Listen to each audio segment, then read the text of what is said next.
अहिल्यानगरमधील या महामार्गावर आहे शापित यू-टर्न। एकाच जागेवर घेतलेत 11 जणांचे जीव। अहिल्यानगरमधील असा एक महामार्ग आहे की ज्यावर एक शापित यू-टर्न आहे। या एकाच जागेने 20 जणांचे जीव घेतलेत। ऐकून धक्का बसला असेल, पण हे खरं आहे। पारनेरमधील जातेगाव फाटा येथे एक यू-टर्न आहे। हा तोच यू-टर्न आहे जेथे सागर सुरेश धस यांच्या गाडीने नितीन शेळके यांना उडवले, त्यात त्यांचा मृत्यू झाला।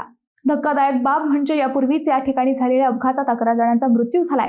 ही जागा शापित आहे, पण कशाने? वाईट शक्तीने नव्हे, तर प्रशासनाच्या उदासीनतेने। या ठिकाणी स्पीड ब्रेकर किंवा धोक्याचा सूचना फलक लावण्याची मागणी गेल्या अनेक वर्षांपासून केली जात आहे। मात्र प्रशासनाने याकडे सातत्याने दुर्लक्ष केल्यामुळे आतापर्यंत 11 पेक्षा अधिक निष्पाप जीव गमवावे लागले आहेत। त्यामुळे येथे योग्य ती खबरदारी घेणे आता गरजेचे झाले आहे। या यू-टर्नवर आतापर्यंत पोपट शेळके, दत्तात्रय शेळके, अशोक शेळके, संपत शेळके, दिलीप वाखारे, रामदास गाडीलकर, बाळासाहेब तरटे, प्रभू गाडीलकर, सुनील नवले, आयशा शेख, जालिंदर पळसकर यांचा जीव गेला आहे। मंडळी, तुम्हाला काय वाटतं? याला नेमकं कोण जबाबदार आहे? ती जागा का प्रशासन? कमेंट करा।